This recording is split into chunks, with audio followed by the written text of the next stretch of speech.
Hello students, welcome back to my channel English with Manav sir. आज हम लोग class 10 का एक पोएम पढ़ने वाले हैं जिसका नाम है dust of snow.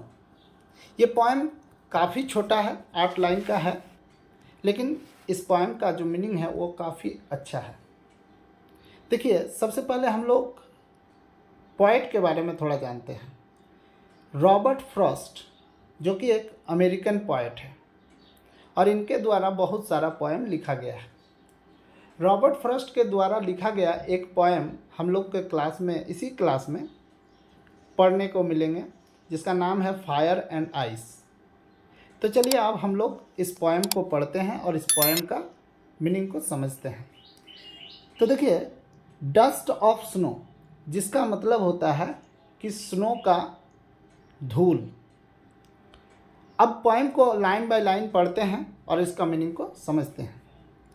The way A crow shook down on me the dust of snow from a hemlock tree। यहाँ पर दो वर्ड आया है जो कि नेगेटिव चीज़ों को दिखाता है। एक है क्रो और दूसरा है हेमलॉक ट्री। ठीक है, क्रो को मैंने नेगेटिव क्यों कहा? क्योंकि देखिएगा, जब हम लोगों के आसपास में आकर कहीं भी कौवा बैठता है ना, तो हम लोग चाहते हैं कि उसको जल्द से जल्द भगाएं। क्यों? क्योंकि उसका आवाज़ अच्छा नहीं लगता है और वो नेगेटिव चीज़ों का संकेत देता है। और दूसरा है हेमलॉक ट्री। आप लोग हेमलॉक ट्री देखे होंगे और नहीं देखे हैं तो ये देखिए, ये हेमलॉक ट्री हमारे आसपास में तो नहीं देखने मिलेंगे, लेकिन हाँ, ये ठंड वाले इलाके में देखने मिलते हैं। जैसे कश्मीर वगैरह में आपको ये पेड़ देखने को मिलेंगे। अब हम लोग मीनिंग को समझते हैं। देखिए, एक दिन क्या होता है कि रॉबर्ट फ्रॉस्ट, हम लोगों का पोएट, एक जगह में बैठा हुआ है और ठीक उसके बगल में एक पेड़ है, जो पेड़ हेमलॉक ट्री है।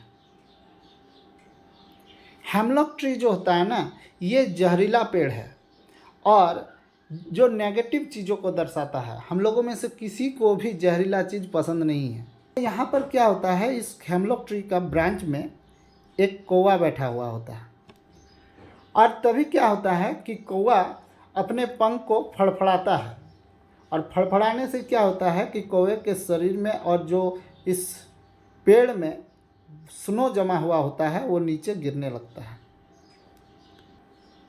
जब ये स्नो नीचे गिरता है तो सीधा रॉबर्ट फ्रॉस्ट के ऊपर गिरता है। ऐसे में क्या होता है कि आगे देखिए पोएम को, has given my heart a change of mood and saved some part of a day I had rued. Robert Frost कहते हैं कि जब वो बैठे हुए होते हैं और उनके ऊपर ये स्नो गिरने लगता है, तो रॉबर्ट फ्रॉस्ट कहते हैं कि उनका मूड चेंज हो जाता है। अब मूड चेंज हो जाते का मतलब क्या है? क्या वो अच्छा से ख़राब मूड हो जाता है? नहीं। देखिए, आगे के लाइन में लिखा हुआ है कि and saved some part of a day I had rued, यानी कि उनका मूड पहले से ही खराब हुआ होता है और उस स्नो के गिरने से उनका बाकी जो बचा हुआ दिन है वो अच्छा हो जाता है। अब इसको ऐसे समझिए कि जैसे किसी दिन होता है कि हम लोगों का मन बहुत ही ख़राब रहता है सुबह से ही, लेकिन कोई ऐसा दिन में एक घटना घट जाता है या कोई ऐसा खबर सुनने को मिलता है जिससे हमारा दिन अच्छा हो जाता है। अब सोचिए ना कि जैसे आप एग्ज़ाम दे के आ गए हैं और एग्ज़ाम का रिज़ल्ट नहीं आया है, आप घर बैठे हैं, हो सकता है कि जो आपको किसी भी कारण से मूड ऑफ है, लेकिन आपको थोड़ा ही देर में पता चलता है कि आज आपका रिज़ल्ट आने वाला था, जो वो आ चुका है और आप फर्स्ट डिवीज़न से पास कर गए हैं। तो आपको कितना अच्छा लगेगा, आपका पूरा दिन चेंज हो जाएगा। आप पहले उदास थे, अब आपका सारा दिन अच्छा लगने लगेगा, बहुत अच्छा हो जाएगा, है ना? तो उसी तरह रॉबर्ट फ्रॉस्ट एक दिन बैठे हुए थे एक ट्री के नीचे, हेमलॉक ट्री के नीचे, और एक कौवा उस हेमलॉक ट्री के ऊपर बैठा हुआ था। और कौवा जब उस हेमलॉक ट्री के ऊपर थोड़ा सा हिलडुल करता है यानी अपने पंखों को फड़फड़ाता है, तो कौवा के शरीर और पेड़ से नीचे की ओर स्नो गिरने लगता है। और हमारा जो पोएट है रॉबर्ट फ्रॉस्ट ठीक उसी के नीचे बैठा हुआ रहता है और उसके शरीर में स्नो गिरने से उसका पूरा दिन बन जाता है।